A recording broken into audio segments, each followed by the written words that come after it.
Places have changed, faces have aged. Memories are starting to fade, one day at a time. Remember, I'm here with you. You're trying so hard just to keep up. Every day's a chance to restart. I'll still be here, trying to pull you through. Every word that's forgotten, every note left unsung.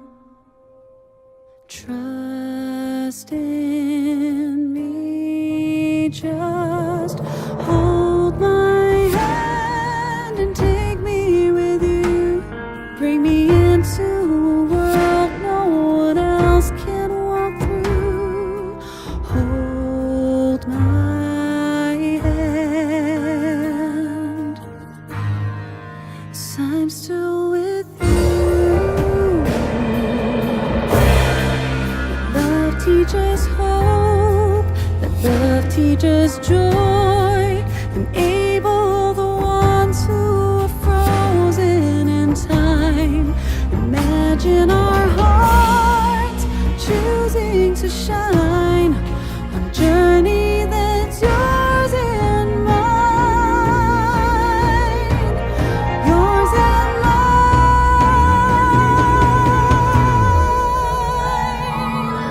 Hold my hand and take me with you. Bring me into a world no one else can walk through.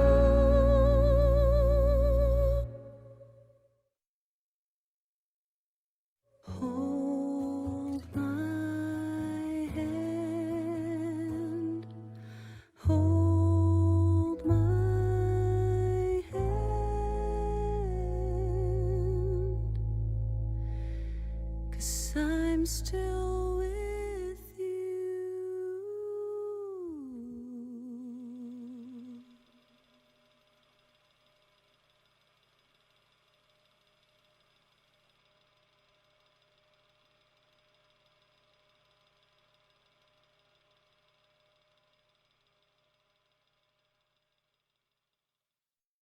Hello! Welcome to the Enabling Festival 2022. My name is Daniel, And I'm Danny. and we are your festival hosts this year. The festival aims to explore, challenge, shape perceptions, understanding of dementia and caregiving through technology and the creative arts. This year, we will focus on the sense of touch, with the theme Touch is Memory. We have curated many exciting programs for you this year, so please visit us at this website below to see what we have to offer. So please enjoy the upcoming programs. A very good afternoon, ladies and gentlemen, and welcome to Enabling Festival 2022. My name is Oniatta Effendi, and I will be moderating today's session, which is in conversation number 3. And this afternoon session is organized as part of this year's Enabling Festival 2022. Now, the festival started this year on the 23rd of September, and it will be ending very soon on the 16th of October. There are still very many exciting programs, so please be sure to sign up at our website and visit our social media platforms. Now, this afternoon with me, watching that video already has started me tearing, a very special guest, and I'll introduce them very briefly before we start on the topic proper. On my left, we have Ms. Angjolie Mei from the Life Celebrant. And then in the middle is my very dear friend, Mr. Richard Tan, who is a caregiver to his mother, who, like my father, has dementia. Richard is also known as Baba Rich.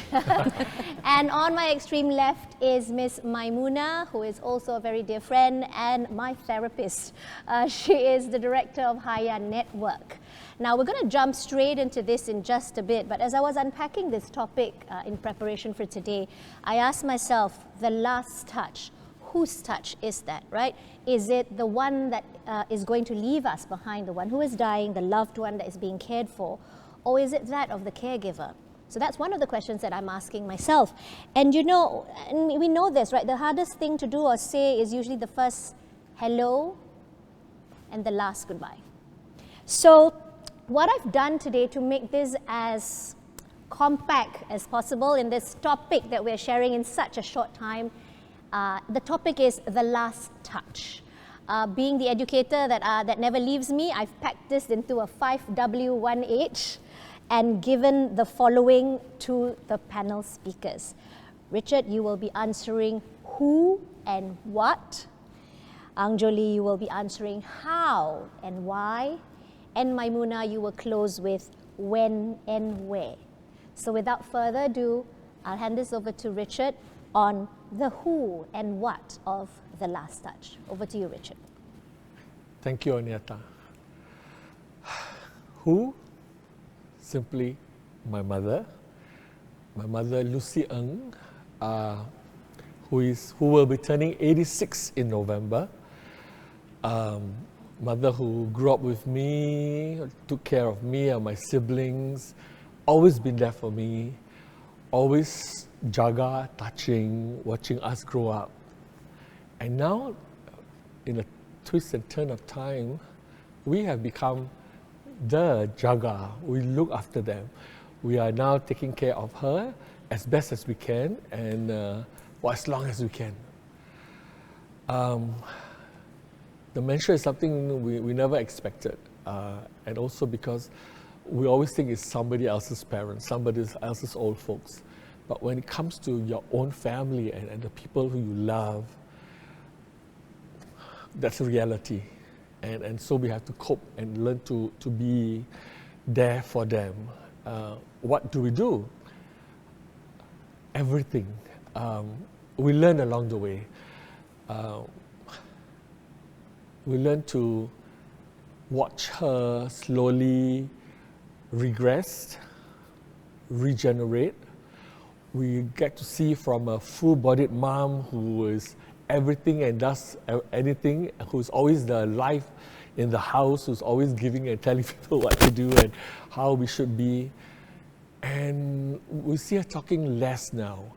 And over the last 8 years, you know, we saw how she started out with imagining people are following her, people are stealing her money. She thinks there's a fight across the block or the other house. And we thought, you know, this is kind of strange. Why? How did all this come about? And we had to bring her to the very place that she imagined there's something happening, to tell her there's nothing. And then the next thing would be, where is my grandson? She goes to a primary school to look for her grandson down the road. And we had to tell her, your grandson is now in Polytechnic. She's no longer the primary school kid. And her mind, and we can see how she starts to regress. And what do? You know, nothing much. We always bring her to see the doctor, or we go to the hospital for a checkup and all that. But we also know, like, no matter what medication they give you, it's going to be less and less. And up to now, where this stage where she has regressed, I've been in the past always videoing her in snippets. And I think I have about 50 video clips every year, you know, and this is how we're going to remember her by.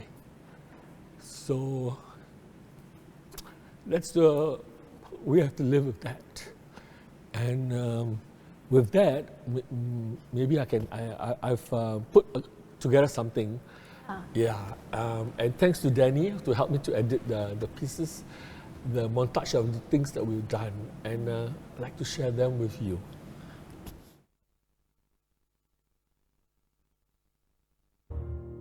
You're trying so hard just to keep up. Every day's a chance to restart. I'll still be here, trying to pull you through. Every word that's forgotten, every note left unsung. Trust in me, just hold my hand.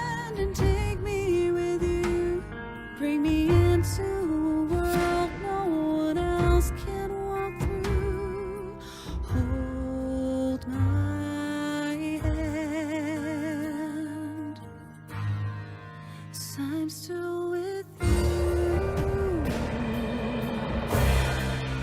Love teaches hope, that love teaches joy, enable the She can't talk much, but she can still hear us. Oh, mommy, oh.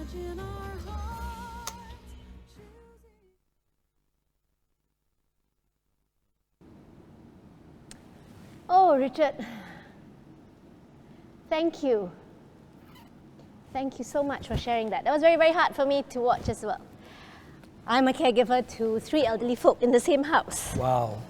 There's mum who's 80, dad who's 85 and has dementia, and mum-in-law just recently joined us about 3 months ago. Wow. She's 78 and is going through tremors, which has been diagnosed as Parkinson's. So it's a wonderful thing to be able to capture this on video and to share it, because I think if there's anything that has given us vocabulary to not feel alone, Yes. that there is a fellow friend out there who is also shouldering the caregiving, and with all the love and you know, nothing but love in all those videos that I've seen, including a caregiver you mentioned just now. There was. I happen to have a super caregiver. Bless you. All I can say is she loves my mother more than all of us put together. She is just amazing. So yeah, it's very important, and that's how my mother feels that she's always been communicated. Every other hour or so, she will still be talking to my mom, even though she may not be replying, but she knows my you know, Ella is always there for her. I call her Ella forever. Ella forever, nice. That's right. You know, and we were talking about touch, right? So this idea of touch. And you can ask anyone who's lost a loved one, if there's one thing they miss most, chances are they're going to say they miss having to be able to touch that person. And so now I want to hand this over to Angjolie, who is looking at the how and why, you know, this idea of touch, that physical contact. Why is it so important? What are the benefits? Why does it make us feel whole again when skins make contact, when skin makes contact to skin, you know? Is there a science behind this? Angjolie is, I was reading her profile and it says funeral director. And you know, almost morbid as it sounds, and having a discussion about death on an afternoon like this, I think it's a very important, delicate, and yet very necessary conversation. So I'd like to invite you, Angjolie, to tell us what you do and maybe answer the hows and the whys of what you do. Yeah, sure. Thank you for having me today. In fact, this has always been a very difficult topic, especially when you talk about dementia. I remember the first movie that really influenced me in this topic about dementia is this French movie called Amour. It was this old lady who was suffered from dementia, and then what happened was the husband has to take care of her. And through that journey, I remember watching it with my husband. And I didn't think this movie, I thought Amour is love, right? Yes. I thought as just simple as a love story, but it turned out to be a love story that was so heavy. And then at the end of the night, we had a good conversation, and we talked about how we should take care of each other when we come to the end of life. And you know, funeral topic have always been difficult, or the topic about death. So one of the things that I really hope is to normalize the conversation about death, as well as dementia, to let more people know about what dementia is all about. And now we come to the topic of touch. This touch, you know, is so close to my heart, because when my dad passed away, I remember it was very, towards, you know, when he was at his deathbed, I remember holding on to his hand, and even though my dad is a man of few words, we don't talk so much. He doesn't even know how old I am at that point in time. You know, he's that kind of father.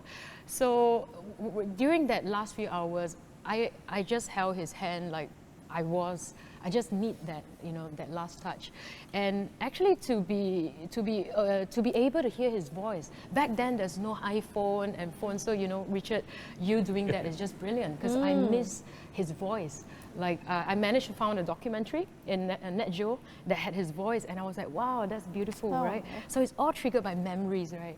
So some of the things that at my company, the Life Celebrant, I really wanted to talk about this concept of touch. So I will show you some slides that what we are doing, which I created this service in 2017. It's called Showers of Love. So maybe we can move on, yes, to the slides. So Showers of Love, it was a concept that I started in 2017. So in Chinese, it's called Liu Xing Yu. Liu Xing, the middle character is the heart. So it's to, to leave the messages from the heart. And why do we call it Showers of Love? Now, a lot of us, when we go through a funeral, perhaps the last time you see your loved one is in a hospital or the hospice. And then when we have, depending on your religion, right? Depending on the number of days of the funeral. So the next time you see your loved one, either they are in a coffin where you don't have the ability to touch them anymore. Because funeral director will say, oh, okay, everybody stand back, don't let your tears drop into the casket, right? So actually, I'm actually very pleased when, the Islamic Muslims and Hindus, you get to bathe your loved one one last time. I think every one of us, we want to be clean, right? Before we get a coffin. So this is a service that I started, Showers of Love. So back to the slides. I'll share with you why I created this concept. It actually allows us to perform this final act of service where we shower our departed with love, to also allow us to express our grief and gratitude, and also take this moment to remember the quality time and remember the beautiful memories. Now, it actually started from this movie, Departures. I'm very heavily influenced by a lot of movies, and Departures, when it came out in 2008, and it won the Oscar Award for the Best Foreign Film Language Film. I remember at a point in time, 2008, people were calling us, oh, I want the service from Departures, do you do that?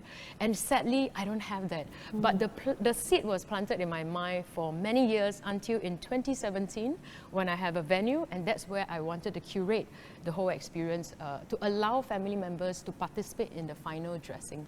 So this is what I use, the 5 love languages. So we have words of affirmation, acts of service, the physical touch, that's so crucial, gifts and quality time. So I use this concept of the 5 love languages into Showers of Love because I think first, Singaporeans, maybe Chinese, our family never expressed I love you. Yeah. I say that to my daughter now, but I never get that from my mom when I was growing up, or my dad, right?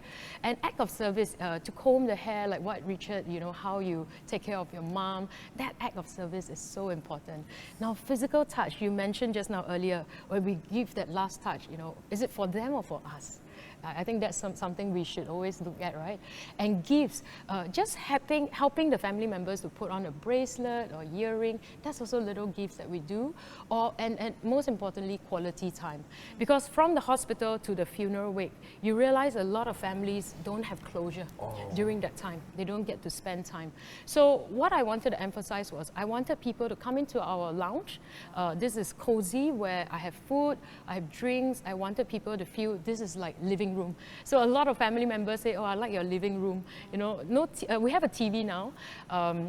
But what we usually do for the TV is, if we have time, we'll play the montage of the departed. So we have drinks, we have food, and using all this to help family to have a cozy experience, to feel safe, that they can cry in our place. So I use a lot of origami concept. Reason why I feel that when I was growing up, we used basket to fold into heart shape. I love origami, so I used to fold a lot of paper crane. And if you look into the origin of the origami crane, they believe that when a person passes away, the soul will sit on the wings of the crane and go to paradise. So we created this. So what we do, we get family members to leave words of affirmation. They will write messages on the origami paper, and then we teach them to fold it into paper crane. If not a heart shape, they can choose 2 designs, and then we place it on their hand, as a gift. That could be a symbol for them as well. Yeah. So. And this is our lounge, our sanctuary, where we get family members to join us in this space. It's a very safe space, only for family members, to allow them to experience this, where they can do the final dressing and the makeup. So this is sort of their eye level view. So you can see that the table is prop up a bit higher. So for Showers of Love Sanctuary, we only have ladies to take care of the departed. So it's all ladies team that I have. And there's a reason why it's ladies team, because, you know, for not that men are not good, it's just that I think generally where we look at taking care of the departed, if the departed is a female, a grandma, she will love to be taken care by ladies. So we have an all ladies team taking care of the departed. And this is some photograph that's used with permission. We have a young lady who passed away, and she loved, you know, she loved to look pretty.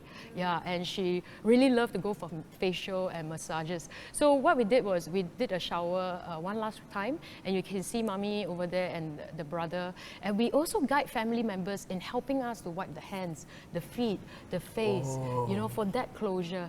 And people are asking me like, oh, so when we are doing the shower for them, what about their dignity? We always preserve that dignity. We will have a big towel to cover them, and everything is done under the towel. And we get family members to participate with us throughout the whole service.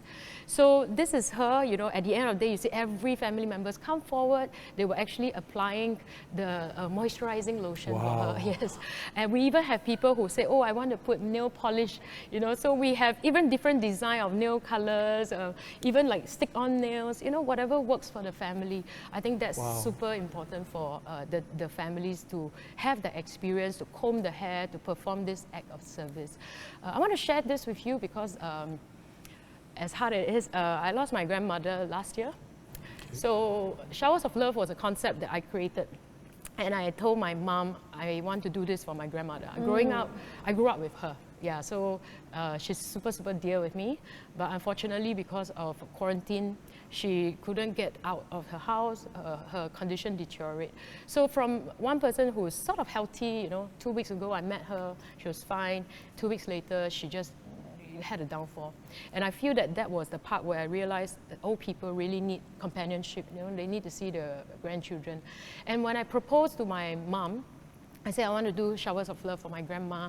My mom, she never was quite supportive of Showers of Love when I first launched this service.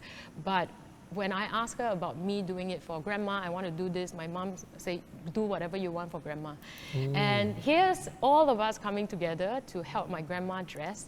And the next photo was all of us just crowd up around her to take that final photo. So we see this so often in our Showers of Love, where we want that closure, to give her the hairstyle that she loved, put on the makeup. I think that's important.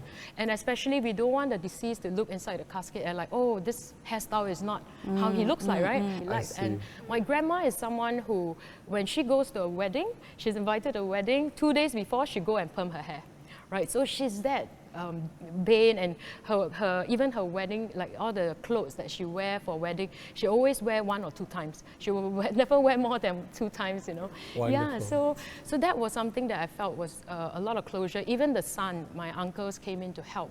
And to me is, you know, your parents help us dress up when we were kids. Why don't we do that for them as a final act, right? Exactly what dementia, when we are caregivers, we will take care of whatever they need. Yes, I think that's the beautiful part. So I would just like to end this with these 4 phrases that I advocate so strongly in Showers of Love in the work I do, to be always generous and very quick to say I'm sorry, to say I forgive you, to say I thank you, and lastly, of course, to say I love you with our loved ones. And we can't take time for granted, right? We never know when things could go the other way. So with this, this is always my motto, and I hope to share with everybody my motto. It is to live life with no regrets and live life with no regrets. Thank you. Wow. Thank you, Angjolie. Thank you. In a wonderful way, so uplifting. Yes. Saying goodbye in a very classy and joyous, It's joyful very way. giving. Yes. You know, Yeah. it's so giving, and it's such an important asset in life. Yeah. You know. Yes. Because for the both of you, you know, we take care of, because I like one of the service where you bathe and you shower your loved ones. And I was like, why don't we have that for us? Yeah. And a lot of times we don't get the chance to do the final shower. And I think everyone deserves a dignified farewell. So whether is it an unclaimed body or is it someone who has no family members, I think just a simple shower, right, to let them be clean in their final outfit, I think means a lot. Yeah, and if you ask any of the patients who are dying, a lot of the the patients will actually tell you, I want to shower one more time. I don't want just a wipe down. Yeah. I want a shower. Yeah.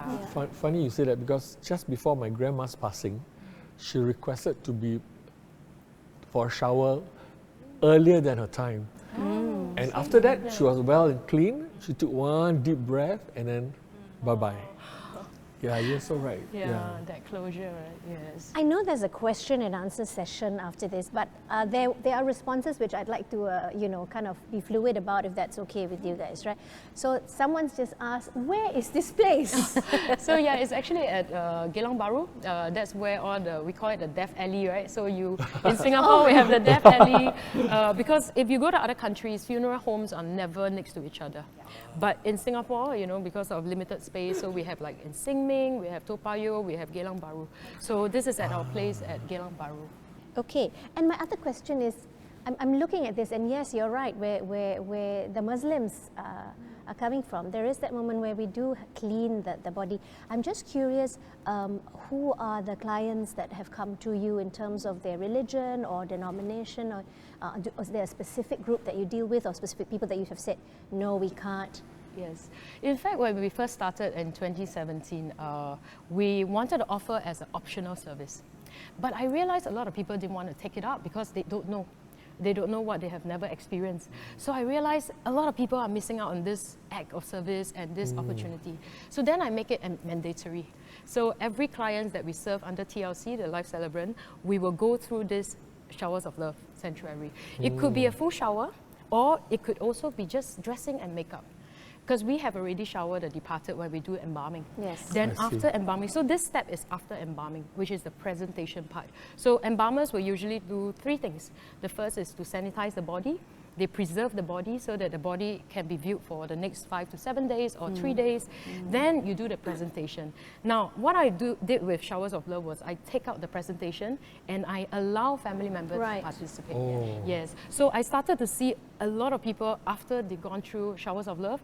You actually feel like there's a lot of crying, which is good. That's what I want them to feel. The environment is safe for them to let it out, so that when they start to receive their family, like friends and relatives, they're at a better space, rather than they are weeping and they keep getting choked up. So we allow them to just express themselves. In fact, I work very closely with a Muslim casket company who uses our space whenever there's a repatriation as well.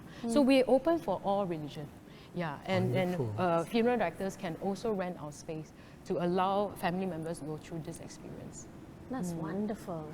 Definitely a whole new way Suddenly of... my heart like open. Ooh. Yeah, It's sorry, Richard. Sorry. No, because I just wanted to chime in very quickly, because I think there is this whole idea about it's the last rite. Exactly. But I think what you've offered is really a space of the space for us to be in our grieving process. Yes, absolutely. And I think that's really an excellent concept, as well as process for everybody, because I think when we talk about grief, you've not asked me, but I already want to start. Yeah, you very jump the gun one. No, my question. But really, it's really important, because I think we always talk about grief after the whole thing has ended, or we don't even know when grief needs to enter, or do we have the permission? And I think I somewhat love the idea that your space actually gives people the permission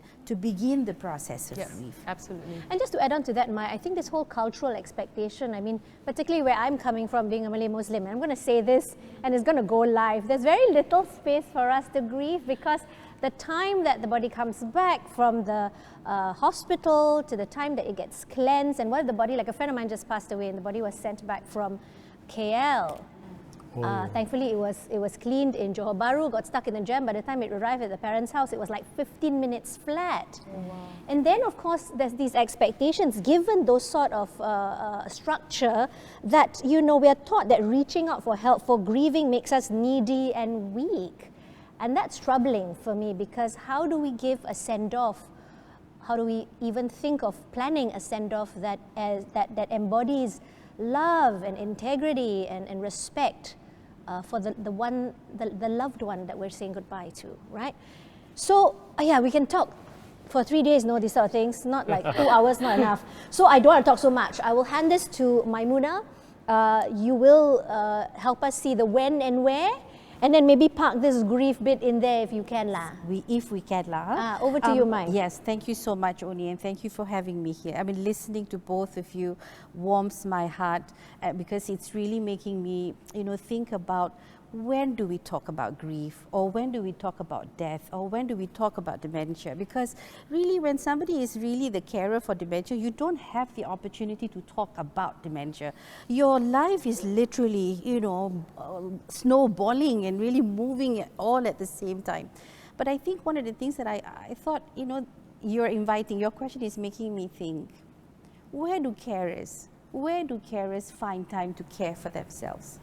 Where do carers, have the chance and not feel guilty to say, I'm tired today, but I need to rest. So it's really a chicken and egg situation. Yes. And we're always struggling with, rights and responsibilities.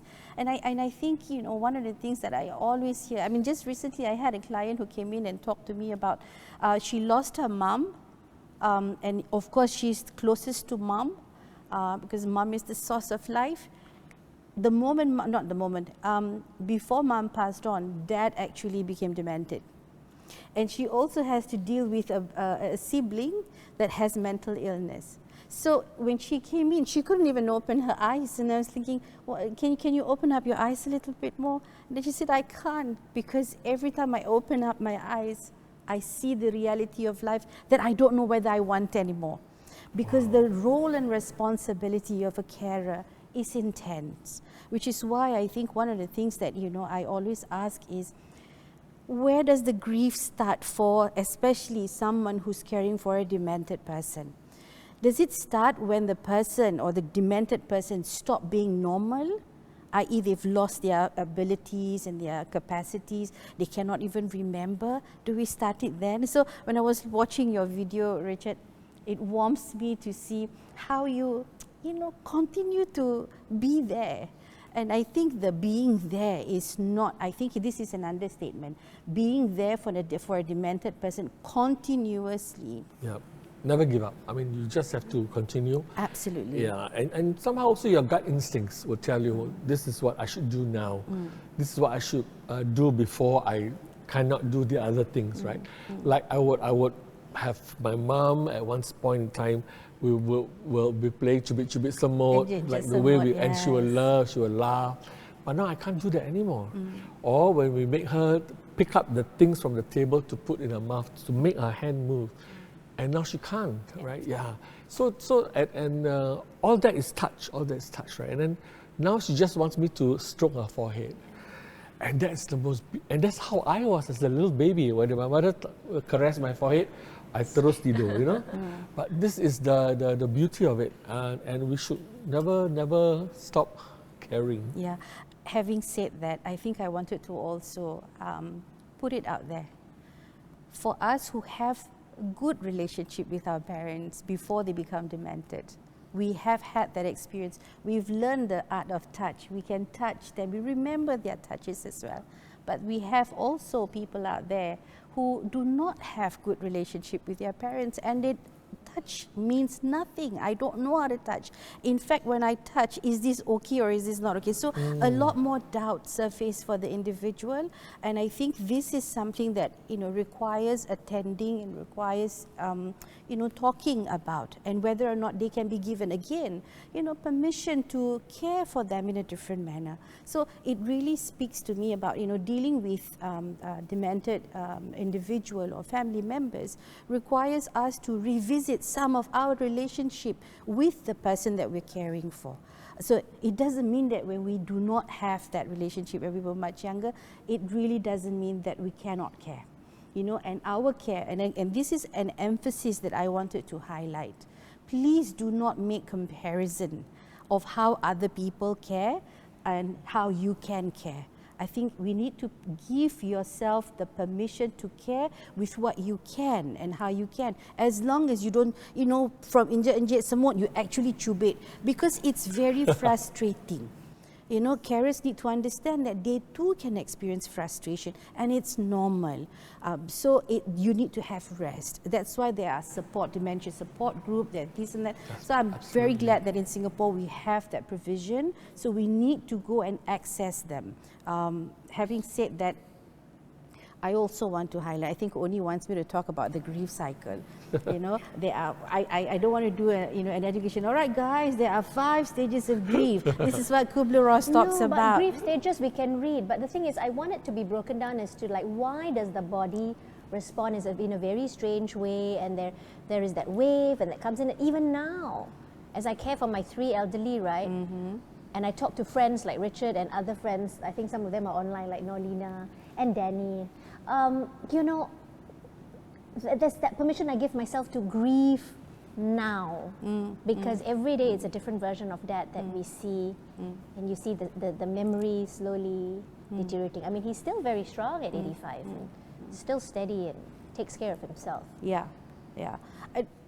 I think when we talk about emotion, firstly, when we talk about the cycle, let's remember that it's not that you have to go through the cycle one at a time. When we talk about grief, and I think when you highlight the emotionality around that, Oni, is that grief will come and attack you, if I can put it that way. It actually comes as waves of emotion which we are not familiar. And the fact that we're having this conversation today, it's excellent, because we're beginning to create a language and a space for that. Because otherwise we don't have that. Like, when you speak to my mother who's on wheelchair, for example, when we talk to her about death, and then the response will be, why you want me to die early, is it? So we have not been raised in an environment where we talk about grief, and that this is how I want to grieve. So and we're dealing with different set of culture, as well as different age group, and different ways and their different preferences on how we want to express grief. So, I remember attending a funeral, and the children are made to sit in a certain way, behave in a certain way. Their tears are wiped from them. Like, you cannot show disrespect to the deceased. And I'm thinking, my God, when can these children have the permission to actually just sit there and say, Daddy, I want you back? Whenever they say Daddy, they were stopped, they were held back, and so forth and so on. So I thought I'll just leave it there, Oni. Okay. Thank you, Mai. Wow. And the questions are coming well and good. You're a very good audience, make my life easier, and we jump straight into the conversation. I have to keep time and all that. We've got a question. So, Sian Pin, we answered that question just now about Geylang Baru, where the place is. We've got a question from LM. Is it selfish or hide away or distance myself from caregiving as I'm not ready to prepare for their death? The caregiving makes it more real than death is coming. Richard. Is it selfish? Do you hide away? Do you have time out for yourself? I don't think about these things. Okay. I just know that whenever you're free and you have your spare time, Yes. you just have to be there for them. In a way, I'm quite fortunate. I have 2 sisters, Dolly and Susan, who looks after my mum, and they take turns together with my super Ella, my caregiver. And when I jump in, they are okay, they can do other things, or they want to go somewhere else for the night. So it's a night off, so I'm here to spend time with them. But they are so efficient in putting it together that it's like a clockwork precision, right? Yeah, and so it doesn't really hit me that badly. But I also know that, well, like if I'm going away, will she, there's always the fear that if I go away, will she pass away, that kind of thing. Oh, yes. So yeah, like recently, my recent trip, before I went away for my little short holiday, I said, Mom, just hang on, I'll be back, and that kind of thing. But the fact that and I think I also want to say that my mother knows when there's someone around her, and she knows, and when we take turns and she hears different voices, it comforts her, and then she's happy, and then you can see there's a smile, she breaks into a smile on her face. And that's more than, more than enough, right? Sometimes you give more, and sometimes you give less. But of course, the one who gives the most is my caregiver.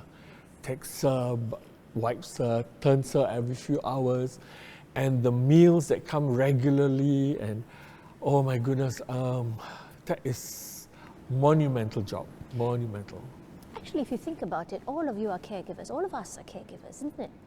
You mentioned grandma and your dad, your mom and your dad. Mai is also caregiving for both, and I have my three right? My trio at home. Wow. So, if moderator can answer this question, right? Is it selfish? Can, right? Oh, the team there says can. Actually, moderator must just shut up, right? No, okay. I have had these moments where I just wanted to step up. And it's not because I want to relinquish my responsibility. I think it is quite taxing. Plus, I have 5 children, from 7 all the way to 18. And sometimes they have their own turbulence and issues as well, right? I don't think it's selfish. I think distance sometimes is necessary at parts of your time, because when you come back, then you're the better caregiver. Because you give some time to unentangle, is it the word? Entangle, unentangle, whatever that you're feeling. And sometimes these things manifest in anxieties. I get an anxiety looking at a schedule that says next week there are 3 days that I have to go to the hospitals to send mother 1, mother 2, and father. And I get into this anxiety. Not everyone deals with it the same way. When I express this to my husband, who is also the other half of the caregiving equation, he says, huh? Why are you saying next week? You're stressed for what? Next week, we deal with it next week. Lah. But I can't. I'm someone who plans, and then I'm like, oh no, I'm stressed. So sometimes taking the step out, or like for me, I go to my office and I work, and it's a lovely space. I roll around in batik cloth. It helps. However, I think it only comes when you have support. I have a helper, my kids are there. At a point in time, my sister who lives in Canada came, and she was with us for 6 weeks. So there were pockets of time that we can do this without feeling guilty. I'd like to respond to the hideaway thing, because I think what this question is also highlighting is that we have never been prepared to be a caregiver. We are put in a situation as caregiver. And I think that needs to be differentiated, and I think it is important for us to be prepared. Of course, the extent of preparation, it's a question mark lah. But how do we begin the attitude about wanting to attend? And I think that question earlier, The hideaway one. yeah, is really highlighting the need for preparation, and also dealing with our readiness to even let go, because death is something that's going to come, but you don't know when it's going to come or when it's going to happen. So is it about the letting go, or is it about you beginning to be in touch with the process of grief already? So that question is really asking more to me, is really asking about, do I have permission to just hide away, or do I need to learn how to prepare? And my take is, as much as we do not like it, in the world that we're living at the moment, our carer role is going to happen anyway with whoever. So the need for preparation is crucial, I feel. There was a question, sorry, Angjolie, you were going to say Yeah, I just something. want to add on, we talk about grief, right? And I have a version how I look at grief. Grief and love, they are the same person. You only experience grief when you have love. If you don't love this person, you will never have grief. So actually, grief occurs the minute you love someone, right? So if you look at that in that perspective, unfortunately, we all have to grieve because we do love someone in our life. I remember I wrote a tribute for my grandma weeks after her passing, and people may think that, oh, she's a funeral director, she's seen death all along. But no, I had to hide away too. I had to go to my little space, I had to be alone, not have social life. I didn't want to talk to anybody. Even my husband asked me, do you want to do this? I said, no, I just don't have that mood to do it. I just want to escape. And I think that's not selfish, because it's self-care. You can't care for someone else if you don't take care of yourself. Yes. So in my theory, that if I recognize and embrace, and I always say, maybe to me it's not about letting go, but it's about how do we embrace death? I know it's bizarre, but if we are able to embrace death and this topic of death and normalize death, we are actually coming, because we know that that's our destination, right? we all have the same destination, as journey is different. So you could journey it with 5 and 3 dependent, right? 8 of your family members.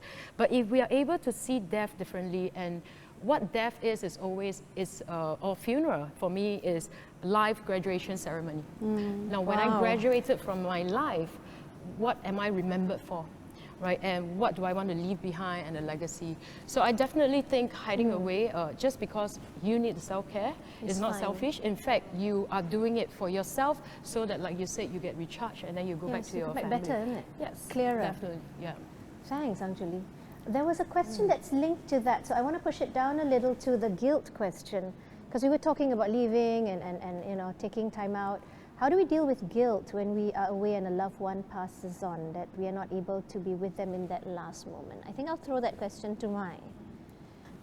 You know, when I was looking at that question, my mind went to this is exactly what happened.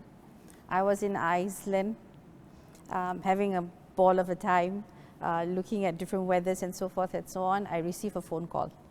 And that phone call was saying, look, your grandma just left you. And I said, what? She was, I mean, yes, she's demented and all this. She was healthy, other than her dementia. So I remember, you know, I was really drowned with guilt, because I was thinking, why did I leave for that trip? I could have just spent a bit more time, because grandma means a lot to me. She fed me, and you know, when I was young. So I remember all the things that she had done for me. So I allowed my guilt to be present. I remember allowing myself to be feeling guilty and attending to my guilt, and that was helpful for me. And I requested for pictures to be sent, and looking at my relationship with my grandma. So while I was there, I experienced the guilt. When I came back, yes, I didn't have the chance to touch her and so forth and so. So that was the usual responses in terms of, you know, attending to complicated grief somehow. But what helped me in the whole process was to remember that, you know, my grandmother did not leave me. My grandmother was transiting. So that thought about her transition was a more useful way for me to deal with my guilt. So I didn't have to continue to blame, because it also made me remember my grandma wouldn't blame me for something that I didn't do. So it's really going back to the idea of what is the kind of relationship we have, and what is the kind of relationship we can have even after they are passing. Because I think there is space for, again, not just forgiveness, but a moment for us to remember, not just remember them, but remember the memories we have with them. Yeah. Thanks, Mai, for sharing that. That's so amazing. I totally can relate to what you say, because I had a very close friend of mine too.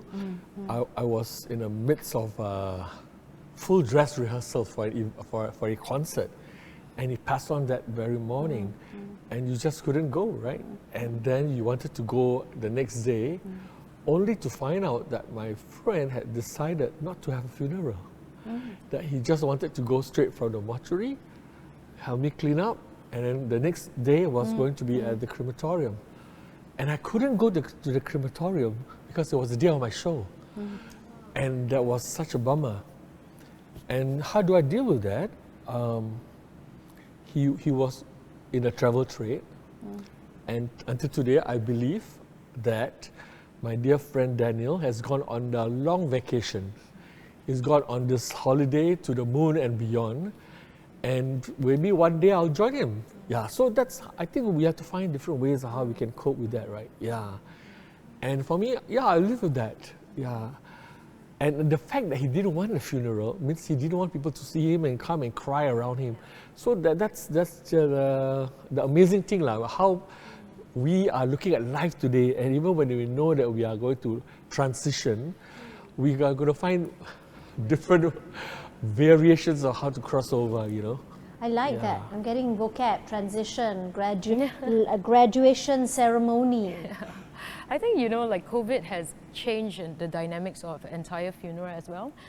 Because when a loved one passes away because of COVID, this is a classic example where family members cannot be in the same room. Yes. And they have to, they can't do the dressing. They have to be double back immediately, and you could only see the face and only certain people. So it's always like there was so much of a distance, and you could imagine how much guilt they have felt. I just came from another seminar with the emergency nurses chapter, and one of the nurses came up to me and asked me, he said, "Oh, mommy was, she was wearing her pajamas." To, you know, because they didn't wait, the nurses didn't wait for the family members to give the outfit. So there was a lot of closure or a lot of regrets, right? And so I think the way we need to deal with it is, what if we think about each day being the last? I know we always talk about it, but do we do that, right? Do we exercise that? And even just now as we were talking, I was talking about last touch, and we were talking about transition and all that. All I could feel now was how my grandmother's skin felt like. I could feel it. I could even just now, you know, how her wrinkled, because I love to hug my grandma. She's, I lived with her for a while. So that last touch has never gone. But I think a lot of times as we deal with guilt, why we did our showers of love, there are children, like you said, who has conflict with the family members, and then when they come, or with the deceased. And the reason why I used that 4 phrases was to let them get it out of their system, right? They need to express. And I think one of the things that we must share with people is that you're not being weak. Nobody is weak. It's okay not to be okay, right? It's okay to say, I feel guilty that I didn't do this for my mom, you know, and now that she's passed. Then let's do another way. I have people coming to me, what can I do? I use writing. I always feel writing is the best way. Ways to commemorate, right? And I think if you're able to because you need to get it out of your system. And why do I use that 4 phrases? Was also because I came across a funeral that really impacted me. This young lady was apologizing to the grandmother when the grandmother is in the casket. And that scene left such a deep impression in me in 2009. I remember telling myself after that episode, I will never argue with my mom. Even if I argue with my mom, I'm the first to say sorry, even though maybe she's wrong lah. But it's okay, ego put aside, you know, because I don't want to regret the moment. What if I and my mom had an argument and I walk out, and I'm quite fast to forget things, right? Oh, that's just an argument. But and I walk out and I get banged by a car, and I died in that moment. And my mom will always remember that moment, that, oh, maybe she was too hung up with our argument. But I don't want that, you know, I don't want her to feel that way. So so back in the past where we're very strong-headed with the business, so that's why I have to set up my own company, right? But what was really helpful for me was after the episode, every time when I have an argument with her, I just tell her, Ma, sorry, you know, I should have raised my voice, yeah. And I felt that was so much. I feel very light, and today, if touch wood, if I have to go, I feel like I don't want to have this burden being transferred to any of my family members. Just for the benefit of the audience who may have just joined us, what are the 4 statements again that you had shared with us earlier? Yes, the 4 statements is, I'm sorry, I forgive you, I thank you, and I love you. Beautiful. Can I also add to this concept of last touch, because I think one of the things that we tend to forget is that our skin can remember. Our skin actually learn the different stroke and what it means. Even when the person has dementia, the touch is the form of communication. It's another form of, you know, interaction. So communication tends to be verbal, but the interaction between the person's warmth and your warmth is sending vibes and sending a lot more information. You can read on how our skin communicates. So this is something that I think is an area that we need to, I think I was just wanting to also respond to a child, for example, who have lost their parent, or at the point of death, you know, the child is actually present. I think we need to give children the permission to actually touch and stroke. That's different, because we need to understand that the child is experiencing fear, like, you know, do I kiss and then she I remember when my late grandmother passed on, my maternal grandmother passed on, I was really 5 years old. And, you know, when we were asked to kiss the forehead, it was really scary because, you know, they've put some, I don't know what did they put on the face. So she turns yellow already. Yellow powder or something, you know. So it's really scary to just kiss with somebody, and then they drew the eyeliner thing. it's cold, it's hard. So as a child, it's very scary to go through that process. So I think before the ritual is being done, I think children needs to be given to touch their parent and stroke their parent in a way that the child can remember. And I think honoring that space for us as carers as well, we need to remember, we want to be remembered by the deceased or by our living parent, and they too deserve our last stroke. So you've answered this question I was just about to ask, and many questions that are coming there. Can a dying person actually feel, touch through his or her hand? Yes, I assume. Feel you holding his or her hand. Can feel. Absolutely, absolutely. And you get these responses from I'll share this with you. At my father's deathbed, we got this phone call from the hospital say, your dad looks like he's not going to last very long. And so the whole family descended on the hospital, and they were in and they gave us a space to spend time with his last moments. And it was like 4 in the morning, And so the family gathered around and they all decided to say their prayers. Everyone had a chance to say one prayer for Grandpa. And after my nephew, the grandson, the youngest one, he finished and all that, and then he looked at my father and he saw he took his last breath. And says, I think Kong Kong just passed away. And everyone looked again, but he took one last breath. And that was the most beautiful let go. And then we knew, because why? The machine next door, flat line. And then, of course, we told the nurse, and the nurse went to get a doctor to come back to verify. But we just stepped and just prayed. Then after we cleared the room, and so we got to bring our father to the waiting room, and we have made arrangements for the caretakers to come. But I chose to stay in the room with him. I said, can I just have my time with my daddy, So I continued talking to him as though he was still there. I said, Daddy, you are going. So have a good journey. You've been a good father, and all my growing up years or moments where I had my own guilt trip, my own when we never got along as a kid and all. I said, this is a time to tell you that I love you, to tell you that your last days with us were the best, and we were here for you. And I stroked and I held his hand, and I felt it was still warm. And I felt it getting colder by the time the caretakers came. But it was all right. Tak takut, you don't feel scared. You just know that, okay, slowly the soul is leaving the body and it's going to go. And that's what it's all about, saying goodbye and this final touch. Don't be afraid of it when your time comes. That's what I want to say. I think the last, I'm glad that you stay on and talk to your dad, because the last sense that goes is actually our hearing. So a lot of times when people pass us away, don't just leave them alone. Be there for them and talk to them, and let them know that it's going to be a smooth journey, to follow the light, depending on what your religion is, to chant certain chanting or say a prayer, but don't leave them alone.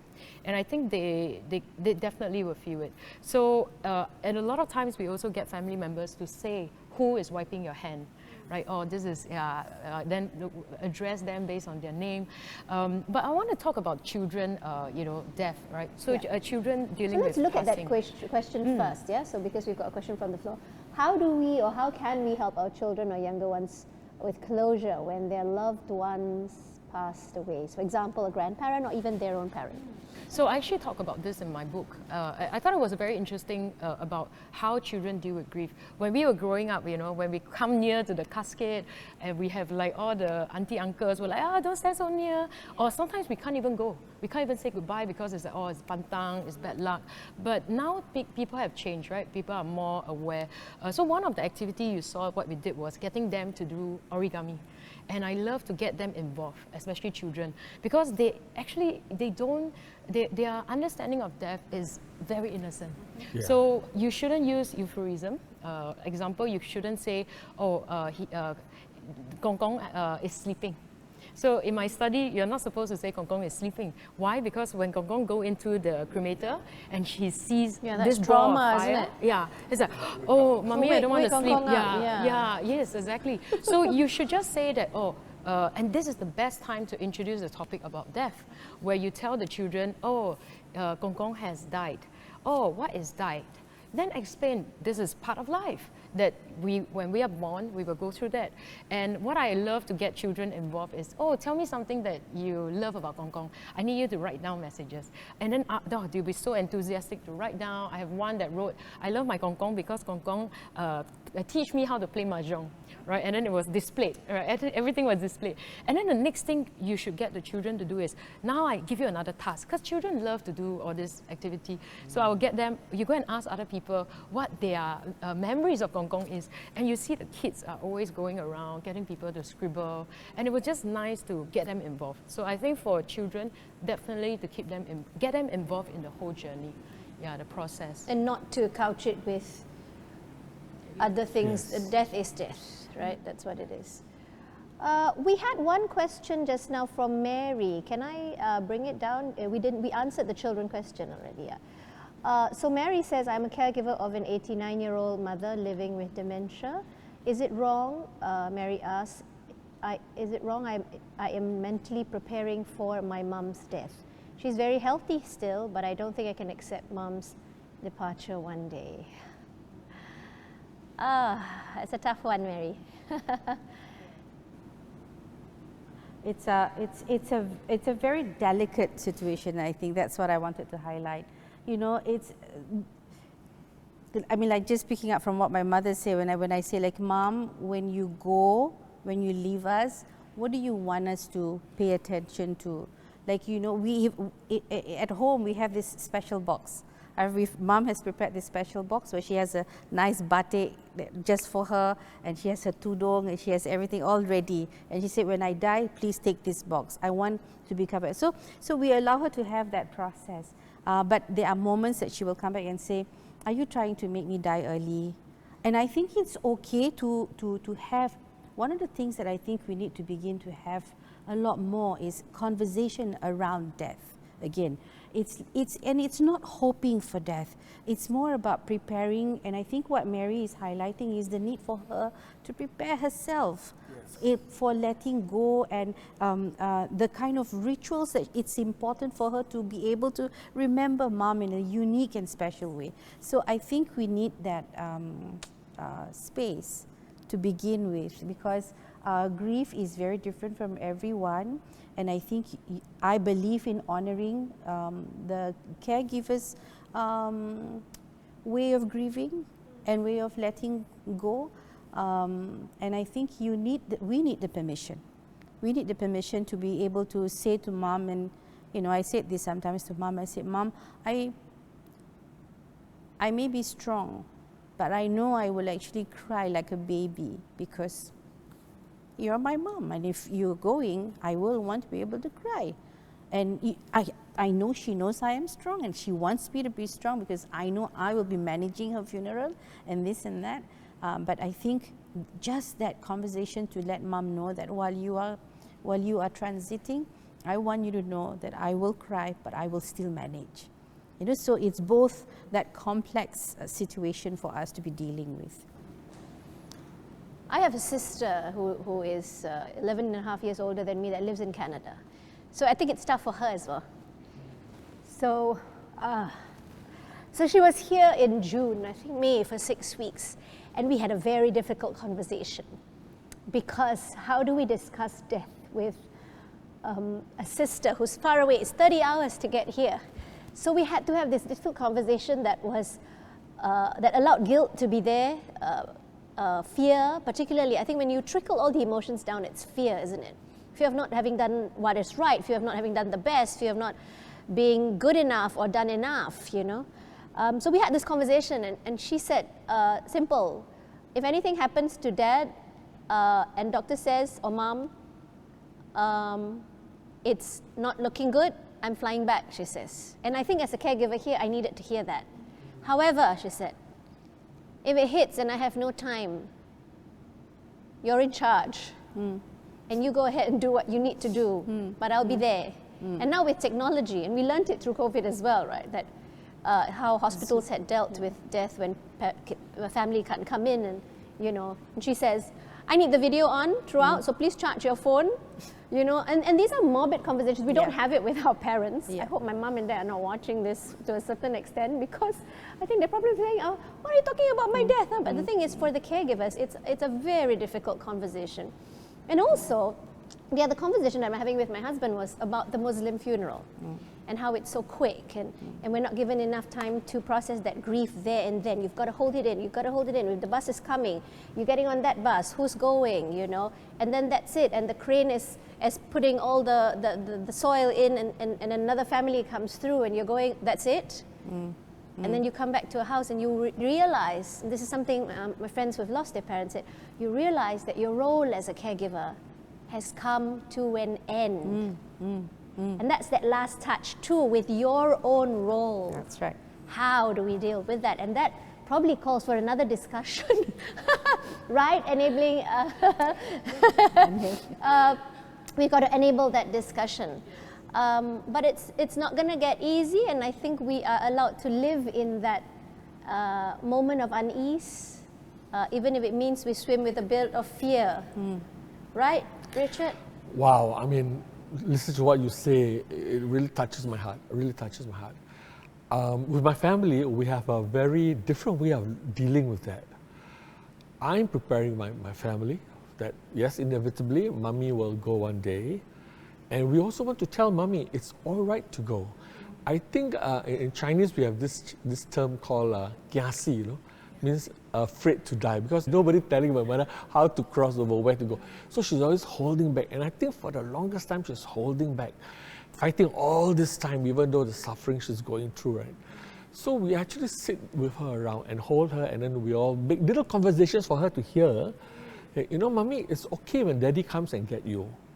It's okay when you see Jesus, you got to go with him. Don't be afraid. You know how Jesus looked like. You will know when he comes. Or my younger sister, and this is very prophetic, when my younger sister passed on, I had a younger sister who passed on. Before she passed on, she said this last word to all of us. Do not be afraid. When your time comes, I will come and be there to help you cross over. And it's happened to both my grandma and it's happened to my father. So I told Mom, you are in very safe hands. There are a lot of people upstairs there in happy heaven waiting for a mahjong game with you. Go ahead. So we use humor to make that, to make it lighten up the whole thing. And you could see the smile on my mother's face. She's like, you're telling me that now. You want me to go now, is it? I said, no, Mom, in your own time, in your own good time.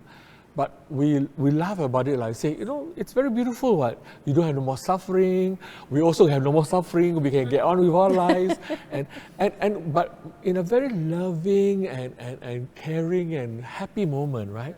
Because how long more do you want to cry and grieve, right? And we don't want to make my mom feel kesian kan, tak boleh mati macam berapa lama lagi. What's happening to you? It's just, and and to be honest, I never imagined that I'll be doing this, right? Yes. The whole narrative has 360 degrees. 360, yes. But it's also because we love her more. Yeah. So, on that note, I mean, we've come back full circle on the whole touch thing, and then it comes back to caregivers, which is us lah. So if you had this one chance to look into the camera and to speak to the audience who are, I believe, caregivers in the house as well, what is that one thing you'd like to leave behind for a caregiver who's probably journeying with a loved one that is ill or is going to leave us? We'll start with... I can go first. Angjolie? Yeah. I think number one, the caregivers, kudos to you. I know it's not easy to take care of loved ones. I've been through it myself. One of my biggest regrets until today was not able to have a conversation with my dad about how he wanted his farewell to be. And that had a lot of regret with me. We assumed what he wanted. So I think that conversation is good to get prepared, even though there's fear, but the worst emotion is regrets. Right, so I'd rather have that fear, but we confront that fear and to ask those questions, rather than later on we have those regrets that you can never sort of work it out, right? So I just wanted to end this with, again, the 4 phrases and whatever my motto is. Yeah, say these 4 phrases generously to your loved one day to day, especially your loved one, I have to say, because we always say thank you to our friends, but what about to our own parents? What about to our own children? Thank you for doing this, just a small gesture. I think it will go a long way. So the 4 phrases again. Wait, we get everybody to say one phrase, so we embody the that's phrase, right? good. I Okay, like that. Mai, choose one phrase that you remember from I the love 4. you. I love you. I will always remember you. I will always remember you. Got added one. Yeah, Okay, got added one. always Okay, thank remember you. I thank you. I'm sorry and I forgive you. Those are the 4, correct? Correct. Yes. Okay, very good. Thank you, Thank you. Angjolie. Richard, to a caregiver, from a caregiver. Well, first I want to thank my super Ella caregiver for being there for my mom all these years. And to my 2 sisters who really have been there also. And of course the family, my brother and his family, the grandchildren, the nephews and nieces. It always brings the family together. And death always brings family even closer. I mean, my dad used to be the one to tease my mom and all that. And we never knew he'll be the first one to go before my mom, you know. And so we live while we still can. Just be there and let her know that it's all right to go when you have to go, and to the caregiver to have time with my mom. She also has to learn to let my mother go and move on with her life. So yeah, thank you and thank you. Thanks, Richard. And Mai. I'm sorry, I'm just embracing this moment. And that's exactly what I want to say to all the caregivers out there. Give yourself the permission to have a moment with yourself and a moment with the person that's leaving us. And the leaving is not something that we have to be burdened by. And I think the idea of burden comes from the whole concept of, have I done enough? And I think for all the carers, like I said much earlier, we have not been given the scroll or the education on how to care. We learn to care, we carry on the responsibility to care simply because caring is the only way we can connect to the dying person. I'm saying the dying person because that's the reality. We need to be able to have conversation about death and dying, and grieving is part of the process. And if you need help, please reach out, because that is the only thing that can allow you to honor yourself and remember who you are as a carer, because behind every carer is a person, and behind a person is a life. Thank you. Thank you, Mai. Thank you, Richard. Thank you, Angjolie.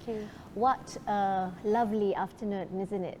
To be filled with so much love and so much heart, and these honest and generous sharings from my friends. So once more, can you please join me in thanking Maimuna, Richard, and Angjolie. You all clap lah from your seats, wherever you all are. Thank you all for the questions and for staying with us this afternoon.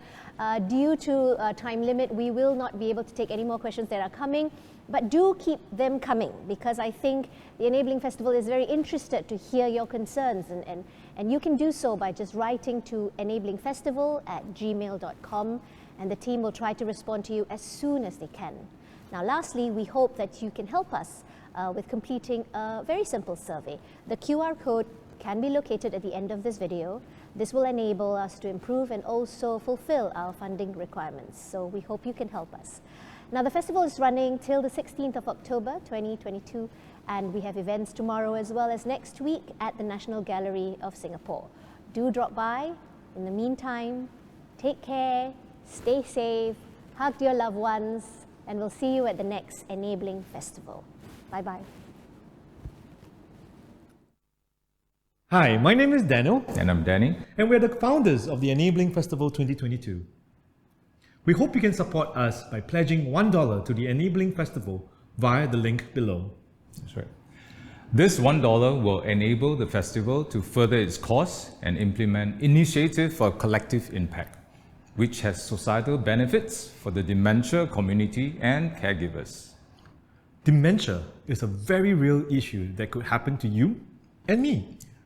We sincerely appeal to you to walk this journey with us. Your pledge of $1 is in exchange for a treasured trove of shared knowledge. Come and participate in the various programs. We hope to see you at the next Enabling Festival in 2023. Take care. Bye.